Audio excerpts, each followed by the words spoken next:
Hello guys, চলো আজকে চোদনদার কাছ থেকে একটা দোষের ব্যাখ্যা শুনি। চোদনদা, একটা দোষের ব্যাখ্যা করো।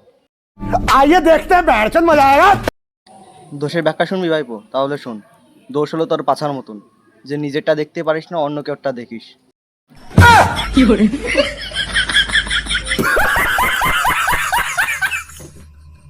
চোদনদা, মাল খাবা? হ্যাঁ ভাইপো, খাবো মাল। চোদনদা, তাহলে টাকা দাও। আমার কাছে তো টাকা নাই। বোকাচোদা কাকা, মালটা কি বালছিরে খাবি? गजब बेइज्जती है। চোদনদা, বৌদি কোথায় গেছে? আর কি বলবো ভাইপো, তোর বৌদি বাপের বাড়ি গেছে। কেন, কি হয়েছে?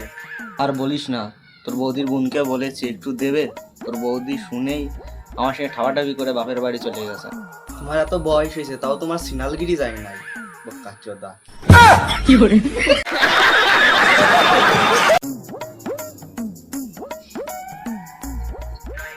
এ ভাই, তোর জীবনে মনে অনেক শান্তি। না রে ভাই, জীবনে আমার কোনো শান্তি নাই। यही नहीं, अभी और सुनिए। কেন, তো শান্তি বুক কি আরেকজনের সঙ্গে ধরা পড়েছে নাকি?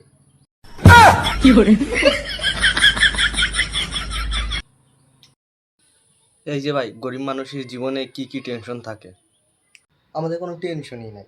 এই 2000 টাকার নোটবন্দি হলো, আমার পকেটে 200 টাকার নোটই নাই, তো আমার কিসের টেনশন?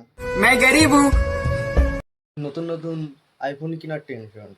লওরা, আমার আপেল খাওয়ার পয়সা নেই, তাই আইফোন কিভাবে কিনবো? আর না, আমাকে জানিয়ে শুনে গরিব বানাইছে, যে আমাদের কোনো টেনশনই না থাকে, বিন্দাস্ত।